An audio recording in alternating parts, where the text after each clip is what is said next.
It's not often that the other strategists on my team and I get into a disagreement over the best way to handle something on YouTube. So this is a fun one. Titles versus thumbnails, which one are more important? We had a little bit of a disagreement on that one. Also answering questions you guys had about whether or not you should delete a top performing video on your channel. Like, why would you ever do that? And there's some good ideas thrown out there, and I have some ideas as well. So this is a fun Q&A session for us here in this episode. You guys submitted a whole bunch of voicemail questions for us to answer, and we're going to dump into them, whether it's about titles and thumbnails. It's about what to do with a video that's really performing on your channel, but isn't something you're proud of, you're embarrassed by, maybe isn't even bringing in the right audience. Talk about podcasting on YouTube again. More and more people are using YouTube for podcasting. We have some interesting stats, like actual data around this now that share with you guys here. We talk again about keywords and just some fun voicemail messages from you guys that just made us smile. This is a fun episode. Let's dive in. Welcome to the Video Creators Podcast. We help YouTube creators grow their audience and business with next-level tactics and strategies. Want to accelerate your channel's momentum, be more profitable, and change the lives of more people than ever before? You're in the right place. The Video Creators team has over a decade of experience providing YouTube strategy for brands like Disney, Warner Brothers, HBO, and even YouTube themselves. So far, our team is responsible for helping clients generate over 17 billion views on YouTube. And now, to help you, here's Tim, Lennon, and Delana.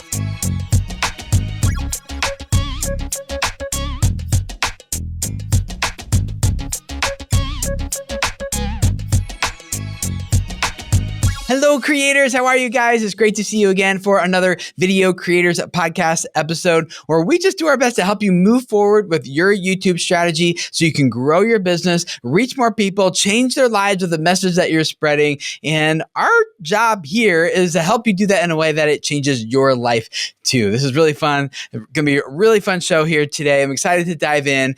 But first, let me introduce you to two of the other YouTube strategists on my team. Delana and Ingrid are both here. Let's introduce them and jump into it. First, Delana, Ingrid, good to see you guys again. If you guys aren't aware, we got several strategists, YouTube strategists on our team here. Delana and Ingrid are both YouTube strategists who work with our clients, primarily our longer-term one-on-one client work that we do. Delana is the director of that, and Ingrid works with a lot of those clients as well. So how have you two been lately? Pretty good. I have a pregnant cat that I don't know if I shared that on the podcast. I feel like I have, maybe not. But we're just waiting for her to pop any day now. I don't think she's going to have a ton of kittens, like maybe 3 at the most, which every time I tell somebody that, they're like, I thought that cats are supposed to have like 8 babies. And I'm like, well, maybe if they're outside and, getting friendly with a lot of cats, I guess, then they can. Is that how that works? It is actually. But, it is actually, okay. Yeah, but friendly, no, getting friendly. Okay. Yeah, she didn't have a lot of time to get friendly, so she keep this PG. Yeah, so she's probably only going to have 3 babies at the most, which is great because we already have 3 takers, which is even better. You're not gonna keep them? So no, we're going to, as tempting as it will be, I'm sure, and we're not going to keep any of them. Ingrid, you and I should put some money down right now. Yeah. I know. I don't think she's going to be able to. I think she's forgotten how cute baby kittens are. And her heart is just going to sing and be attached. And she'll be, in a few weeks from now, her updates will be like, guys, remember we talked about the pregnant cat? We now have 3 additional cats. Well, she keeps taking in adult cats. Why does she think it's going to be any different with little kittens that are it's so harder cute? With kittens. I'm not a cat person, but I am a kitten person. It's hard not to so be. Cute. Yeah, they're so adorable. Yeah. See, she's smiling already. Clearly, you guys, don't know how many kitten videos I watch online. So I remember how cute kittens are, okay? And I watch old videos of my cats when they were kittens and very cute, okay? I remember. Second of all, I don't think you guys know, I'm not just obsessed with cats. I am obsessed with, obsessed is the wrong word. I am strongly convicted with giving domestic animals domestic homes. Like that's what I really care about. So it's not just that I like love cats. I'm addicted to cats. I need more cats. I do love cats a lot. We'll see, Delana. Yeah. Tim and I are going to make bets I later. will tell. Okay. I get to bet too then, and I'm going to win. Well, that's not fair because then you'll do it just despite us rather than because that's what you want to do. Okay, Sam can bet. There you go. That way we can still win. Delana's husband. Yeah. Yeah. How are you doing, Ingrid? Yeah. I'm good. Yep. Just came back from New York this last weekend and got to see, we went for not always a very happy occasion, of course. We went for a funeral, but it's always good to be with family and connect with the people that you love up there. And I love New York, so it's kind of nice to escape North Carolina for a little bit. Well, you're from like all over. You're from Germany. You're from San Francisco. You're from New York. You're from North Carolina. Did I hit them all? No, I lived in Utah for 8 years as well. Oh, I did not know that. Oh, wow. Yeah, I went to the University of Utah and just had to keep skiing for 4 more years afterward. So, yeah. Well, nice. And Florida, too. I lived in Florida for 10 years. Even she forgot about that one. 10 years. I can't keep up. That's awesome. Yep. Well, I'm over here. I've just been in Texas for 28 years of my life, which is my whole life. That place to be. No, I visited once. I like Dallas. I lived in Dallas for 5 years, so I like it there. Did you really? Yeah, when I was in graduate school. I lived in Dallas. Yeah. Yeah, well, we had a good weekend. We had some friend of ours got married, and they really wanted to invite all the kids to everyone's families to the wedding, but that would have added like 100 people to the guest list and made it way more expensive and needed a different facility and everything too. So they did a separate wedding just for kids, actually. So my wife and I I never heard of this before. I don't think they had either. They just wanted really to do something for kids. They're like, well, let's just do a separate ceremony just for kids. So they had their official real ceremony that my wife and I went to. And then that was 2 weeks ago. And then this past week they had a ceremony just for kids. And there were a ton of kids there. A lot of the families that went to the first one were there, but it was in the daughters and the wife, the woman, I don't know, what do you call her? In that regard, her father's backyard. And they had pizza for everyone and a whole bunch of stuff for the kids, and the girls all went, and all the little girls went and helped get the bride ready, and all the boys went and helped the groom, like, quote unquote, build a house for the bride, and then they had this little ceremony and he carried her off to the house. It was this fun little thing. All the kids were super excited. So it was good. I hadn't seen something like that before, but it was fun. That is so cool. I've never even heard of something like that. A pizza wedding. I love this. Yeah, it was pretty chill. I didn't have to dress up and not wear a tie. So that was like the best part. We got several questions to dive into, Delana and Ingrid. You guys ready? Ready or not, here we go. If you have questions you want to submit to us for future episodes, speakpipe.com/video creators, or there's a link in the show notes. Just tap it on your phone or desktop or whatever, and you'll just record it right there. No app to download or anything. Submit them to us there. Of course, you can always jump into our Volley community as well. It's our video face-to-face community platform, and submit questions there as well. And we'll take them and bring them here. But this first question is from Blake. Hey guys, Blake here. I just had a question regarding titles and thumbnails. Now, I know you guys mentioned a lot that they're supposed to work together to create intrigue to pull people into the video, but I was just curious, if you had to choose, what do you think pulls the most weight? What do you think should have the most focus when we're creating them? What should we spend the most time on? What has more power than the other, if you had to choose? Thanks, guys. Which is more important, the title or the thumbnail? Thumbnail. I don't want to choose. I don't want to. Thumbnail? That's so funny. I was going to say the same thing. Yeah, because it's what makes you stop. It's the first step. Yeah, it's the first thing that they look at, Yeah. We'll keep going with that. I have a different opinion, so I'm curious. Change my mind. I just feel like if you can't get them, to Ingrid's point, if you can't get them to stop, which is what the thumbnail does, then they're not going to read the title. So they're going to go to the thumbnail first and then read the title for more context. So I think the thumbnail is most important, but you can't, like, if you're gonna spend more time on one, spend more time on the thumbnail, because that's probably going to take you more time anyways, because you're creating graphics and stuff like that rather than writing words. But both of them are important because they both give context. So Ingrid, what were you going to say? Well, for me, I mean, the thumbnail is going to get them to stop. The title, to me, is going to get them to click. So the thumbnail passes the glance test. But, and I have a feeling that you're going to err on the side of the title, Tim. But if you can't get them to stop, then what's the point? They're not even going to get there. So they work together. I don't want to choose. My vote is I can't choose. Closer to what I was thinking is they work together, and I don't think you can separate them, because I get your point about the thumbnail getting them to stop, and I don't disagree with that.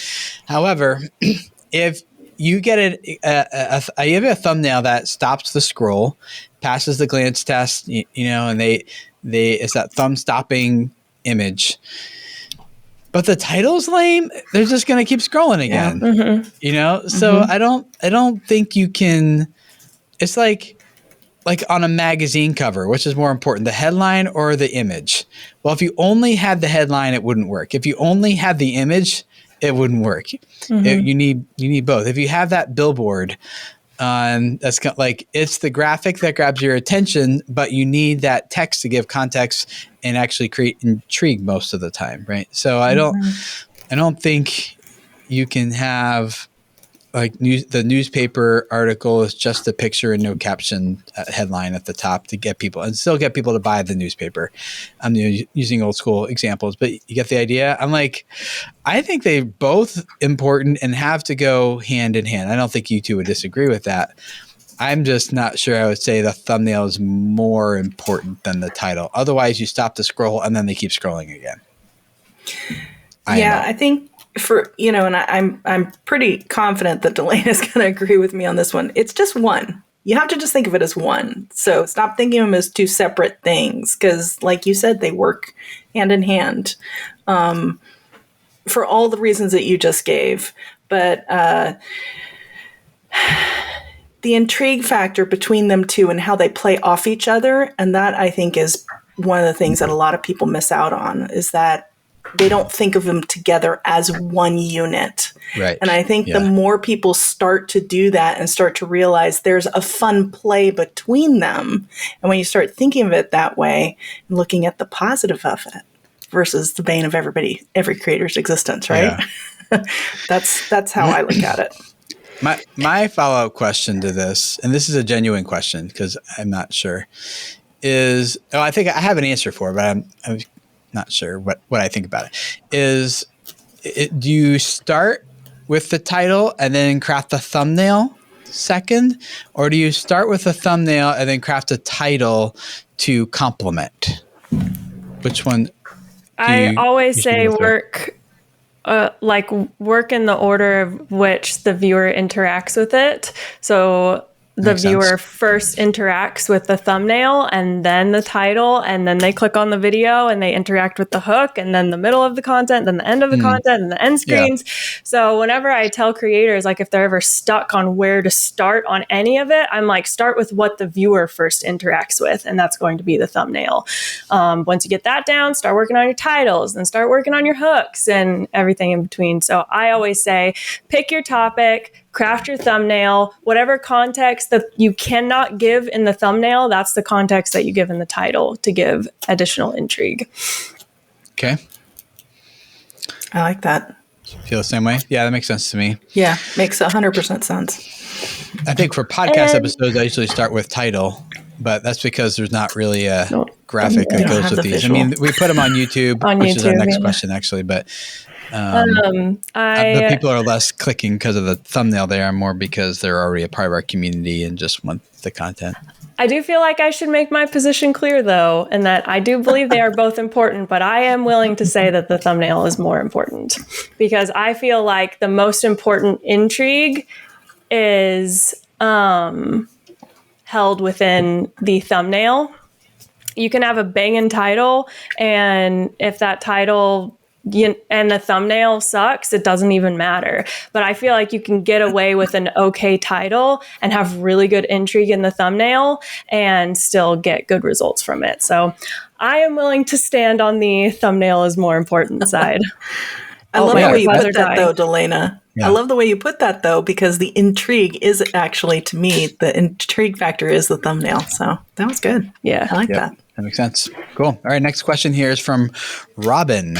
Thanks for taking this. I absolutely love your podcast and video. So I am considering starting a podcast, and my topic will be very similar to my actual channel, maybe just slightly niched down even further, but I would like to include video of my podcast on my channel, and ideally I would not start a separate channel. I would just include it on my channel, and I'm curious your thoughts on if I should start a separate channel or if I can just put it on my same channel if it still falls under my typical pillars, and how the analytics might be affected by me putting out podcast videos, because I love listening to podcasts. I don't watch them on YouTube, but I do know some people who do. So I just wondered if it can negatively affect a podcast or a YouTube channel to have the podcast on there, which will likely get far fewer views. So if you could please talk to those points, I'd really appreciate it. Thank you. Well, I already revealed that we put our podcast on YouTube. So one of you want to explain what the heck we're doing that for? No, really, I'd really like to know. No kidding. Tim's like, this was not my decision. Who's doing this? This was a terrible idea. You just scared her Explain off. yourselves. Well, we have 2 episodes that go into this more in detail, Robin. One is episode 291, which is titled Breaking News, YouTube is developing a podcasting update. And in that episode, I make a case for everything that we're seeing happening on YouTube and things like the Google podcasting team getting dissolved and all of that talent moving into YouTube, the listening controls that have been added, the huge, I think it's like a $250 million investment that YouTube is making to get exclusive podcasting content. They don't call it podcasts, they call it audio first. But there's a lot of big moves that are happening that that indicate that sometime soon YouTube is, let me say it this way, YouTube is working really hard to make both on-demand content, shorts, and audio-first content all live happily together on one channel. It doesn't work very well right now. But given all the signals that we're picking up on in terms of what YouTube's trying to develop here and becoming a big, in fact, we're, Delana, you and I were at Social Media Marketing World a few months ago, and there was a big presentation about what's happening in social media. And when it came to podcasting, it was over 50% of people discover podcasts on YouTube. Yep. Right? They go to find podcasts on YouTube. Over 50%. My mind, I knew that YouTube was optimizing more for podcasters, but I thought that was because they wanted to bring more podcasters to their platform, which is true as well. But I had no idea that within the podcasting niche itself, on and off of YouTube, that YouTube played such a big part of podcasting in general. My mind was blown. I had no idea. Yeah, over 50% of and then it was like, I think it was only like 25% were some of the big players. I think Spotify was a pretty big chunk in there. I don't remember exactly, but Apple Podcasts is really big for us. Apple in terms of where people, Podcasts. yeah. But even there were a lot of, it's the opposite. Spotify was one of the smaller slivers on all of that, which is so funny because I feel like a lot of people that I talk to say that they listen to podcasts on Spotify. So anyways, it was Yeah. mind blowing. And I'm really happy to hear that YouTube is making their platform more a welcoming place for that type of structure to serve the creators that are doing it and the viewers that are wanting to listen there. I listen to podcasts on YouTube. It's like a mental thing for me. I like that at any moment I can pick it up and also watch the creators talking, but that I also don't have to. I can just lock my phone, listen to it in the car or while I'm getting ready or something. So Yeah. Yeah. Yeah. We have another episode, number 299. It's titled Complementing Your YouTube Strategy with a Video Podcast. And I've sat down with a friend of mine, also my neighbor, not literal neighbor. He's like a mile down the street, but he's been a full-time podcaster since 2005 and has done thousands of episodes and everything, but and lots of different shows. But I talked with him about how do you complement your YouTube strategy with a podcast. And so if you want to learn more about how to do that, go check out that episode. I'll put links to both of them in the show notes as well. The part about Robin's question we haven't yet answered, though, is the analytics part and the not getting very many views part. And will it hurt the channel, kill the channel? We talk more about that in some of the other episodes as well. But for people who don't really want to listen to another episode after this, how would you guys summarize her? I don't want to just tell Robin, hey, go listen to other episodes to get your answer. Let's help her out here. Any quick thoughts on the analytics side? Yeah, I mean, I think that it's really more of how you approach your content. This is just going to become one of your topic buckets. One of your topic buckets will become more longer form content. It's not going to hurt everything because YouTube looks at every video on a video level. So, even though it's a podcast, it's still a video, right? Because there's a video format of it.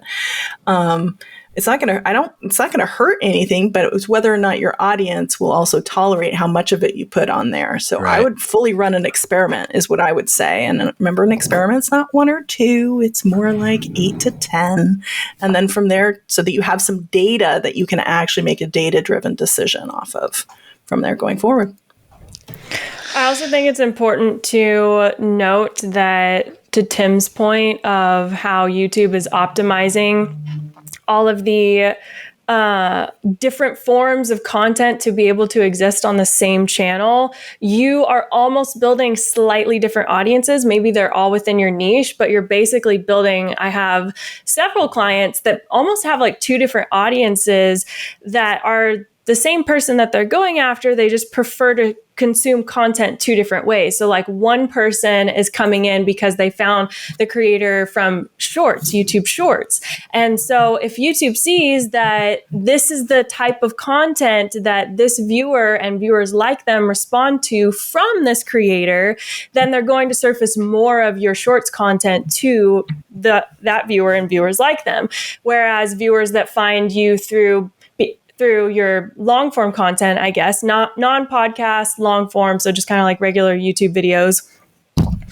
If YouTube sees that they come and they prefer to interact with that type of content, then that's the type of content that's going to get surfaced to those types of viewers. Same thing with podcasting content. If they come for your podcasting content, then YouTube is going to recognize that this type of viewer and viewers like them want to see this type of content, so they're going to surface more of that content to those viewers. So you may have different size pools of people that want to interact with your different kinds of content. It doesn't mean that it's going to bring the entire channel down with it, but you have to think like, I'm almost building a separate audience, or an audience that is still the audience that I want.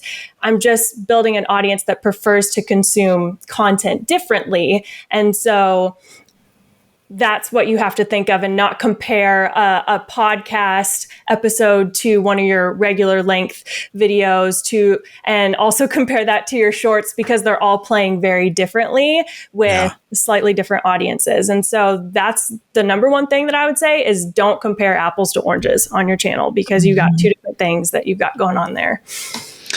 We put our podcast on YouTube because, one, we think that this is a direction YouTube is going, and although right now it might not be the best experience for everyone, I think YouTube's going to figure it out, just like they've been working hard with Shorts, and they are making big investments into it. So I think in the future, hopefully by the end of this year, by the end of 2022, that podcasting will perform and function and look very differently than it currently does, which right now is just basically another video on YouTube.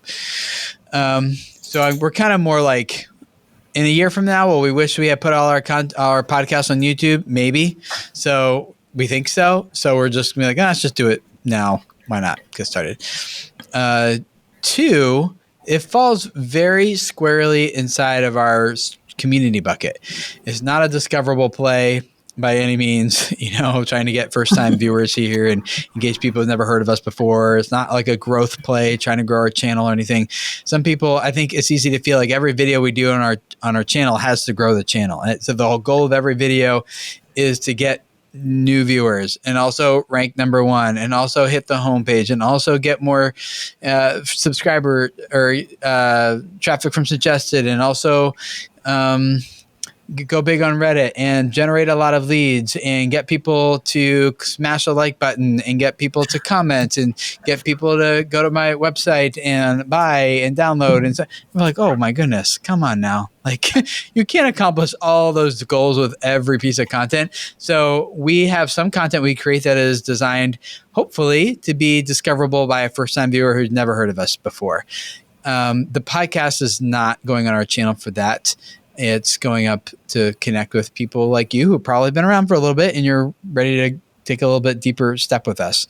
In terms of the analytics, that does mean that it'll maybe be likely to have a smaller view counts than the more discoverable videos, especially if it's new and something different on your channel. People might, you might not have a lot of people who are used to that or looking for that yet. Mm-hmm. But just because, but going back to the analytics thing, the thing that people think is, if I do this type of content, will hurt the channel. Every video is evaluated independently and separately from all the others. So it's not like if I publish a video on my channel that performs really poorly, then the rest of the channel is therefore going to perform poorly as well.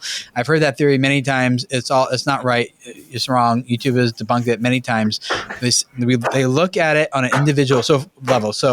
So if one video doesn't perform, that does have absolutely no bearing or impact on how the next video you publish could perform, which has no bearing on the next video after that. They're all completely looked at separately.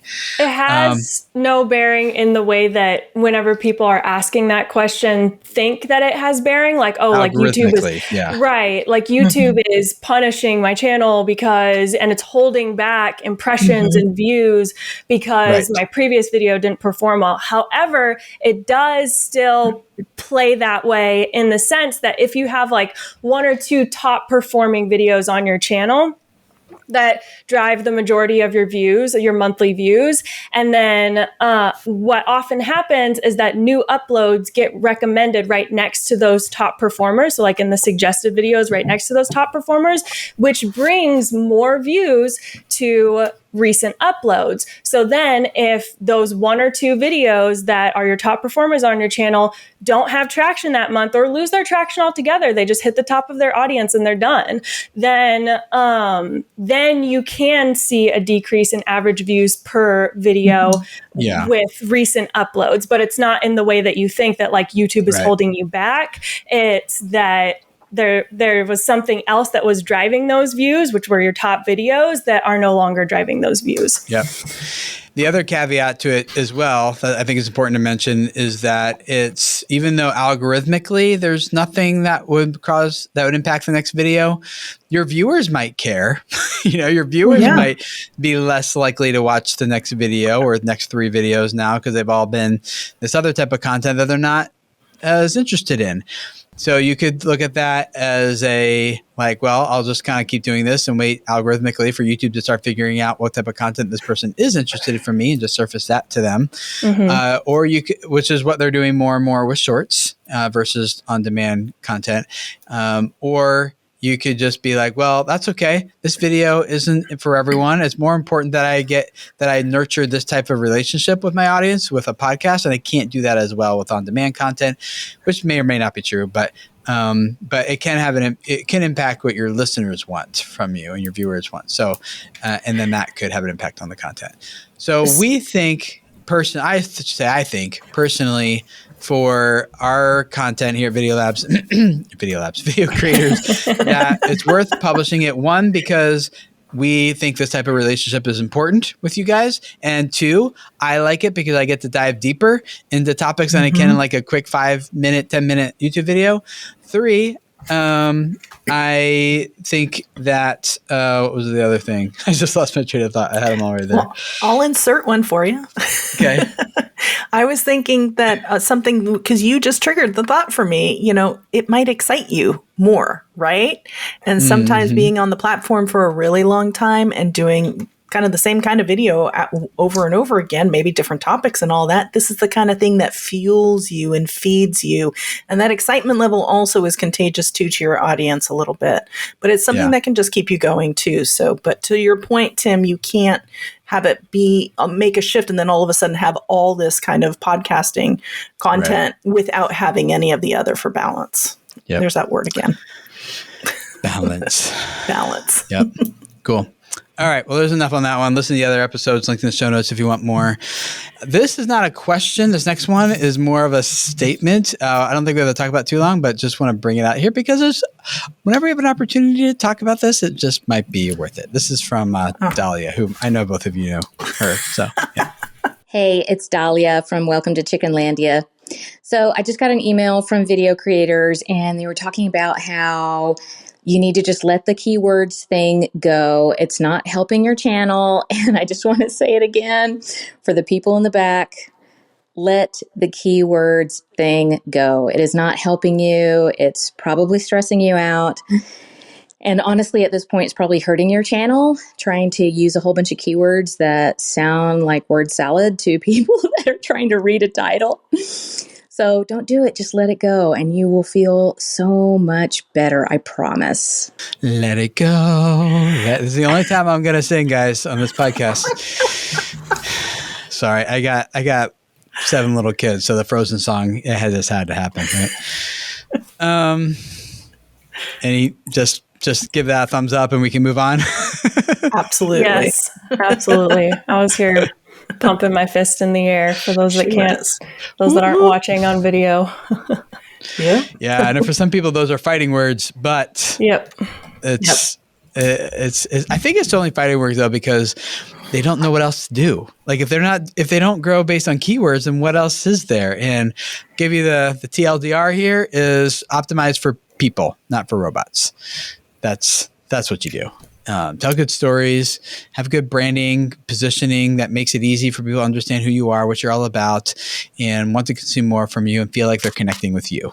The emotional connection is what will be way more likely to drive watch time and subscriptions and fans and comments than because you got the right tag and keyword that literally thousands of other videos are using, right? So that's it. All right. Got a question here from Blake. Same Blake as before, I think. Just another question. Hey guys, Blake here.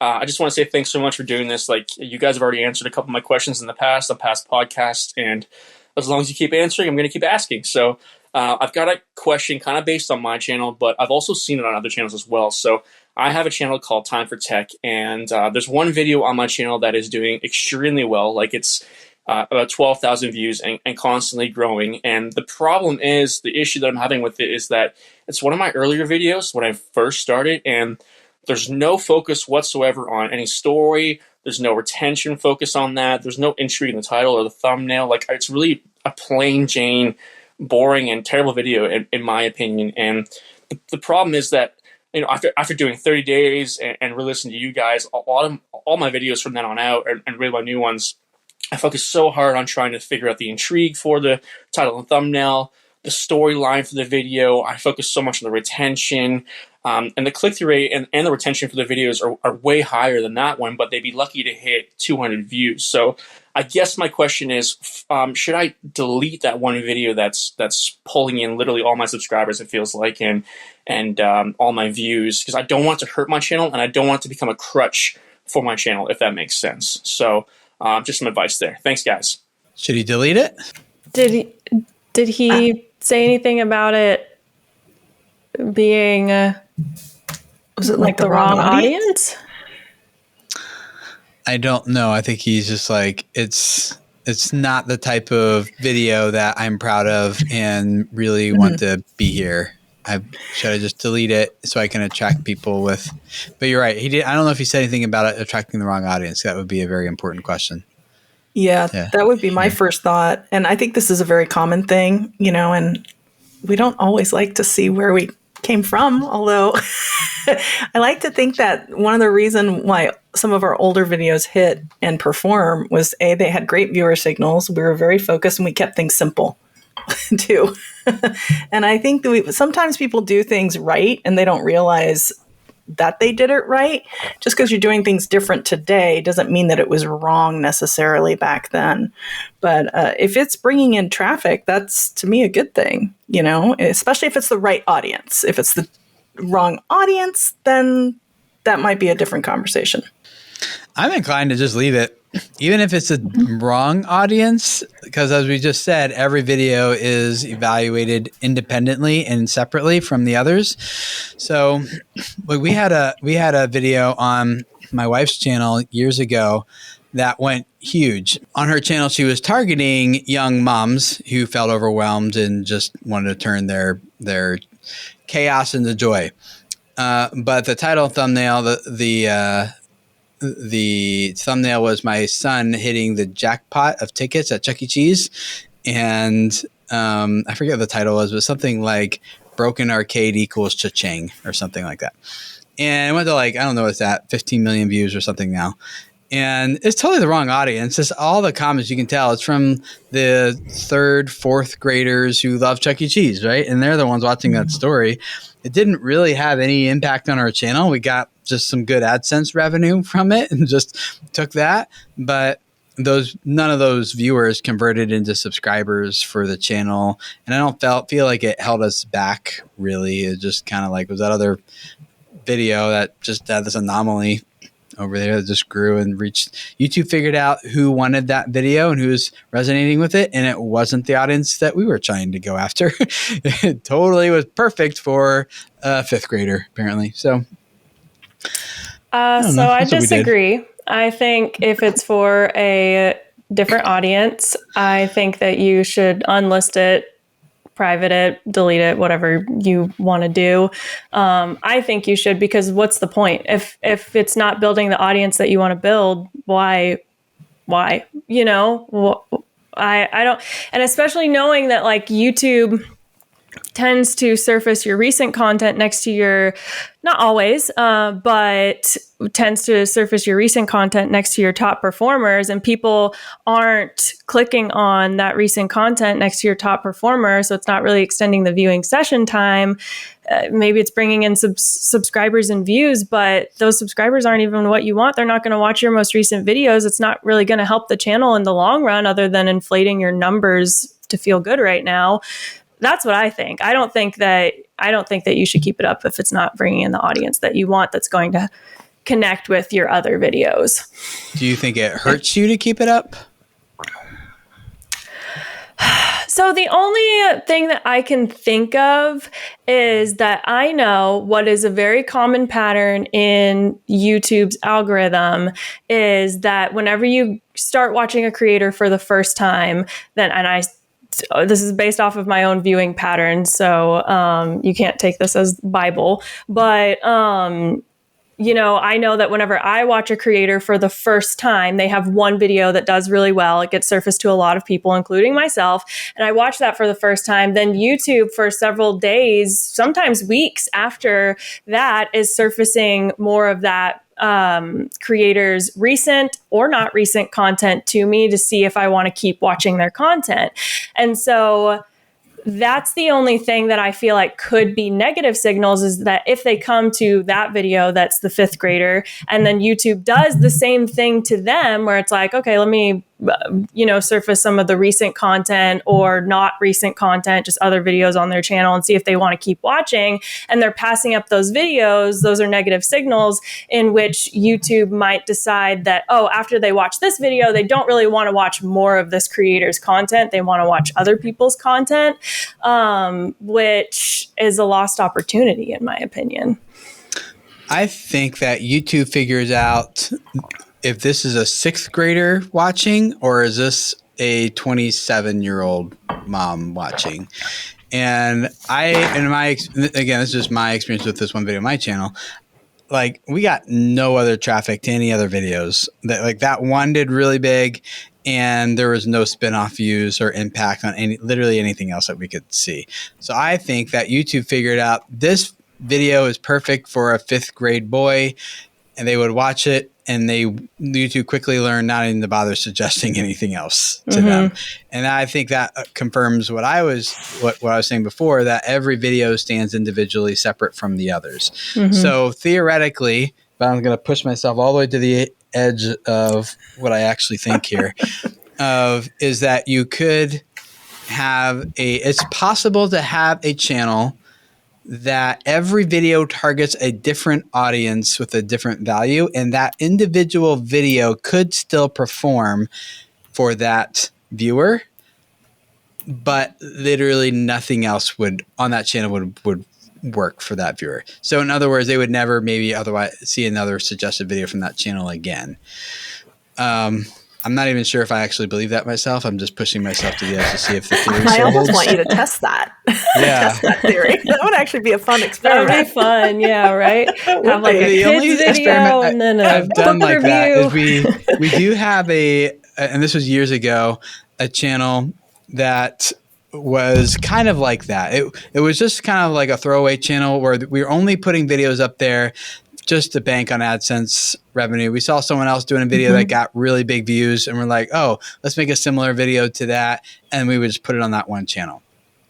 And that is, and so what it was we didn't get many subscribers on the channel, but we did have several videos go to millions of views, and then their next video could get 15 views. Right? So that theory, but it was years ago too. So I don't know if things could have changed by then, but, what were we talking about again?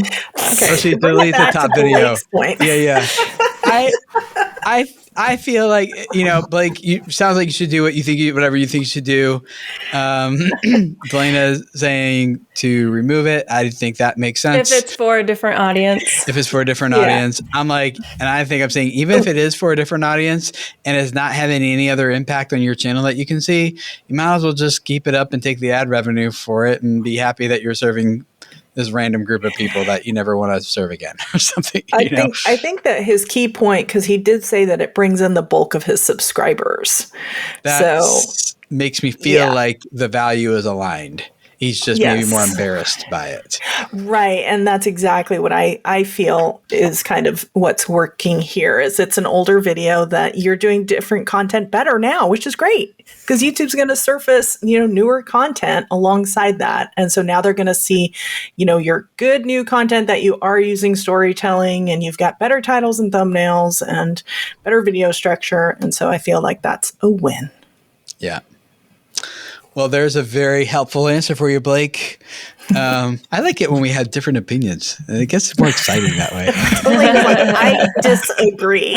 Just disagree for the sake of, just for my sake, please. Well, we got one other voicemail message I want to play for you guys here. And I'm just playing this one. There's not a question. It just made me smile. So hopefully it makes you too smile, Delana and Ingrid. I'm watching your videos to see if you're already smiling. So I guess it already worked. But here you go. Hello. I think you guys look the coolest. I did not know. Oh man, this is like not coming out good. But anyway, Tim Schmoyer, I hope that's your name. But anyway, when I get the emails and it just says Tim, I didn't know that you were the same person with video creators. So I just wanted to say you guys look cool. And I'm going to definitely be listening to you and looking at the videos from now on. And thank you very much for doing what you do. And I think you have an amazing story. Take care. My name is Dee Terrell F. Tullis.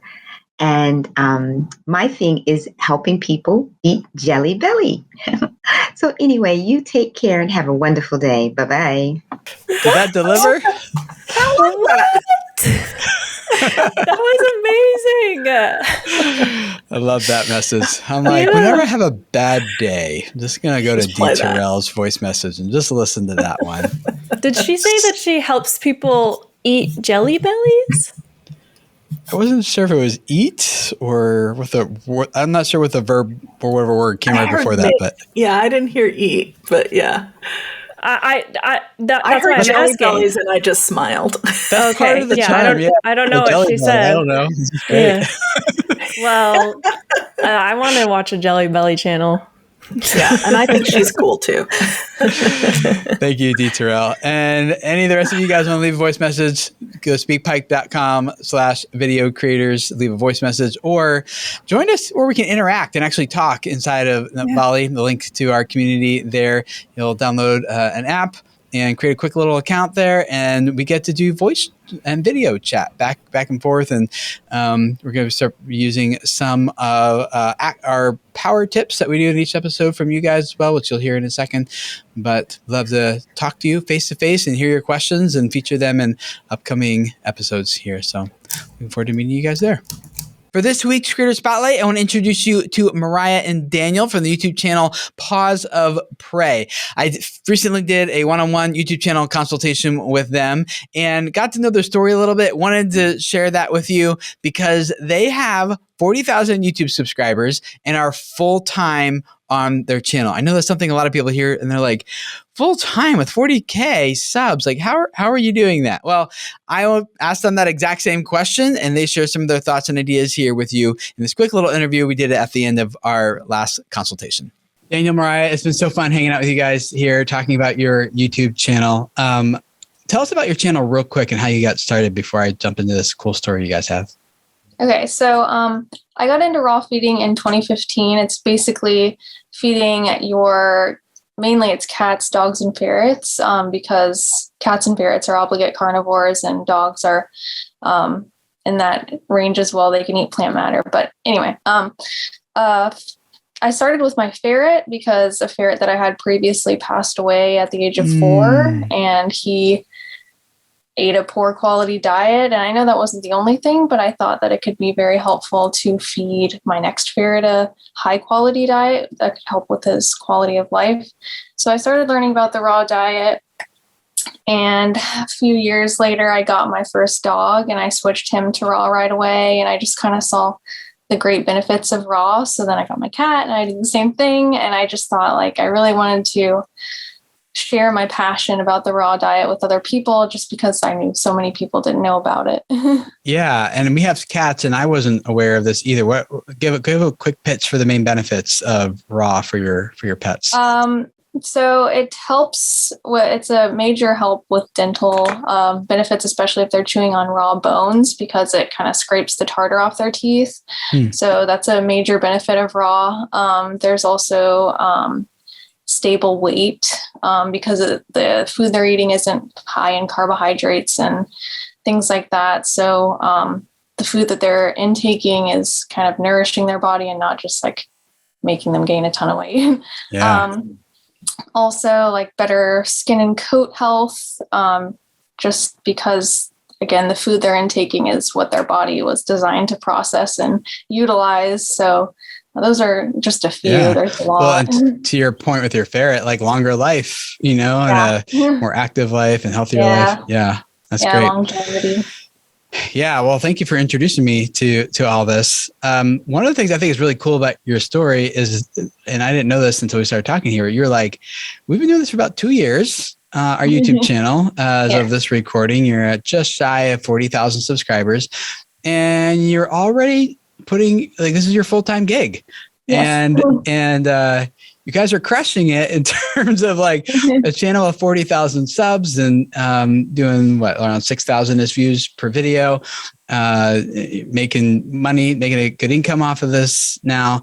For someone who's listening to this, they're a creator and they're like, Mariah, Daniel, I would love to be in that spot 2 years from now where I can be full-time on this, talking about the thing I love, helping more people get into the niche I'm in and serving them better and making good money while I'm doing it.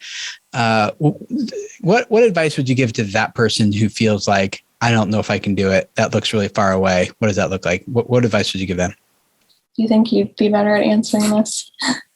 I would say find a consistent message that you can give to your audience. And also, I guess, consistent uploading as well. I mean, we uploaded 2 videos a week for 2 years, and that might not be necessary, but I think just consistency all around in terms of message and talking to your audience and uploading, I think was pretty key for us. And as well as trying the best we can to make engaging videos. So like titles, thumbnails, and making sure the video is interesting all the way through. So yeah, and staying just consistent and persistent and not, I guess there is going to be a burnout period for you, but just kind of like pushing through just for the outcome later was really beneficial in the end for us, at least.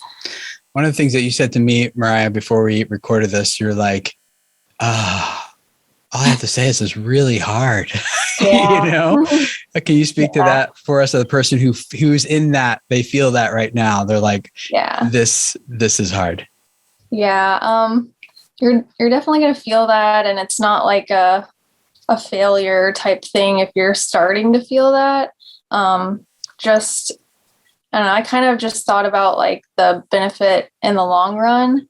And I kind of had a goal of what I would like to see in the future, in the upcoming future. So I kind of just had that in my mind, and I pushed through, and I made sure not to like lose my passion. And I don't know, I just kind of thought about my audience and how much I wanted to portray like the passion I had and give it to them.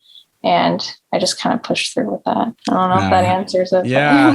I think it's just important for people to hear that, like, this isn't like I got it. It's there. It's done, and a lot of people, work.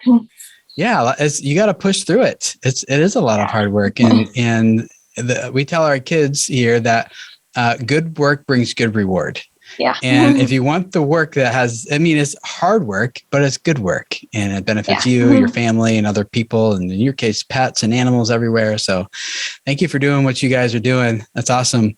If you guys, the rest of you who are listening to this, want to check out the channel, there's a link to it in the show notes. Go check out the Creator Spotlight down there and follow along what they're doing as they continue to grow their audience. And after our conversation here, hopefully you guys got a couple ideas what it's going to look like for you and how you're going to move forward and growing your business and your channel. So I'm excited to see you guys do that. So I'm rooting for you guys. Thank you so much. I agree. Like, that consistency is so important. It's consistency not only in publishing twice a week, but it's also consistency in the messaging, in the branding, and what people think and feel about your brand and what you do and how valuable it is for them. It's consistency even in the content and how the value proposition is delivered in every single piece of content that you're publishing. And when it's working, that is great. But maybe you're in a situation where you have been trying the same thing. You feel like you've been consistent for way too long, and for the amount of effort and energy you are putting into this, you are just not seeing the results that you feel like you should be getting. I do not think you should continue to keep moving forward with that strategy when it's not working, right? Like, we know what it's called when you keep doing the same thing over and over and over again and expect different results, right? So that is not what I want you to do. Instead, I would love to jump into a 1-hour YouTube consultation with you, just like I did with Mariah and Daniel. And I'd love to look at your channel or someone on my team, dive in, take a look at it, look at what your goals are, and then get into a 1-hour call with you to really talk about what's working, what's not working, and help you put together a strategy that will move your channel forward to getting it to the next level, whether that be more views or more subscribers or generate more sales or to establish yourself as a thought leader in your industry or whatever the case might be, whatever that goal is you're trying to accomplish. We want to spend the hour with you, making sure you leave knowing the exact next steps you need to take in order to move towards that goal. So go to videocreators.com videocreators.com/consulting. There's also a link in the show notes of this episode. You can click it and just find a spot right on our calendar. Just claim it, book it, and we will show up ready to dive in and excited to meet you, just like we did with Mariah and Daniel. So go to videocreators.com/consulting, and I will hopefully talk with you soon.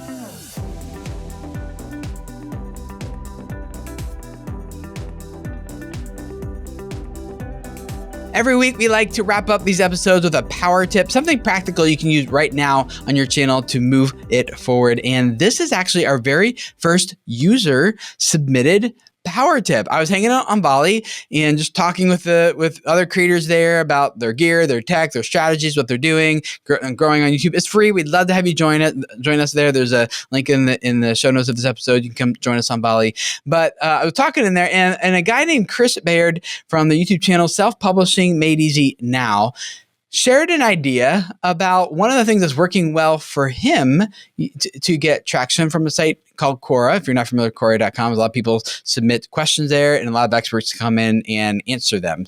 And it gets a lot of traffic, and he's using that. He's leveraging Quora to drive traffic to his YouTube channel.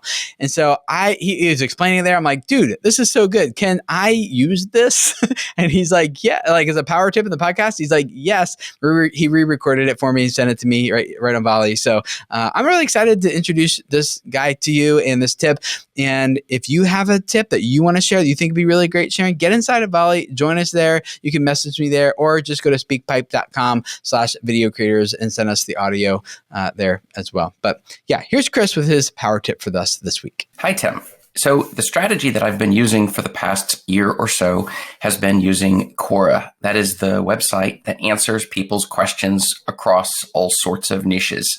The first thing I used it for was just figuring out ideas for my YouTube channel, things for which my target audience were already asking the questions. But then I discovered that I could link them back to answers on YouTube, where I would give them the answers to those specific questions.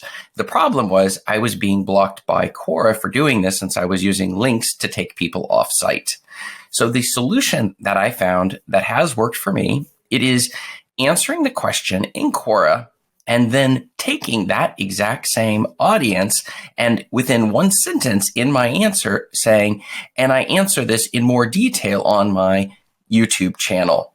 And the other one is also just getting people on my email list and saying, you should also check out my free checklist. And what happens is I'm not giving them a link so they know, well, wait a second, I want to see that free checklist, or I want to see more of this material. It's very helpful because you've already given them a solution to a problem that they have.